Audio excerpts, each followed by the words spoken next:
చంద్రబాబు 2014లో ఎన్నో సాధ్యం కాని హామీలతో అధికారంలోకి వచ్చి ఆ తరువాత హామీలన్నీ ఏమయ్యాయో ఎవ్వరికీ తెలియదు. రాబోయే ఎన్నికల్లో కూడా సాధ్యం కాని హామీలతో వస్తున్నారు.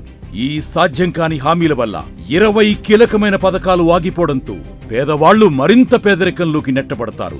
మన రాష్ట్రంలోని మధ్యతరగతి కుటుంబాలపై పన్నుల భారం పెరుగుతుంది. పన్నుల భారం పెరగడంతో ఆహారం, విద్యుత్, రవాణా వంటివి భరించలేనివిగా మారతాయి. ఇక రాష్ట్రంలోని మౌలిక వసతుల అభివృద్ధి ఆగిపోతుంది. ముఖ్యంగా నాడు నేడు పాఠశాలల పునరుద్ధరణ, ఐఎఫ్పీల ఏర్పాటు, కొనసాగుతున్న ఓడరేవులు, విమానాశ్రయాలు, రోడ్లు, వరద నియంత్రణ నిర్వహణ వ్యవస్థలు నిలిచిపోతాయి. రాష్ట్రాభివృద్ధి అట్టడుగు స్థాయికి పడిపోతుంది.